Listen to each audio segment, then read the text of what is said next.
আজকে খালা বাড়ি থেকে চলে যাব, তাই খালায় আমাদেরকে কি খাওয়াইবো না খাওয়াইবো বাইবা না পাইয়া দুইটা দেশি মুরগি ছাও দইরা জিহাদ আর আব্দুল্লাহকে বলতেছে কাম তামাম করে দিতে। মুরগিটা খালার কাছে দিয়ে আমরা আইসা পেলাম গুপাটে। আরে ভাই বললেন না, এটা তো সুন্দর এলাকায়, এখানে যত সব আজব আজব নাম।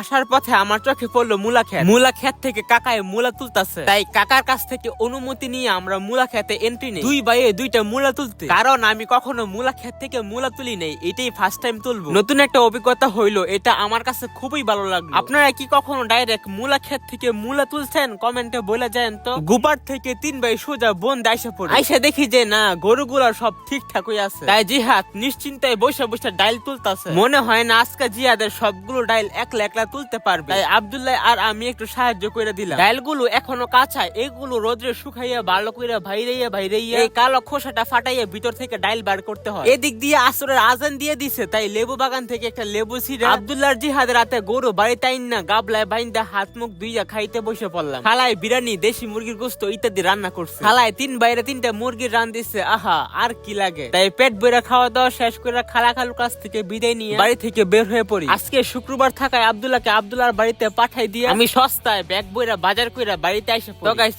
এই ছিল আমার খালার বাড়ির ছোট্ট একটি ব্লগ। আশা করি আপনাদের কাছে ভালো লাগে। ইনশাআল্লাহ আবারও আগামীকালকে সন্ধ্যা 6টায় আপনাদের সাথে দেখা হচ্ছে কোনো একটি নতুন ব্লগে।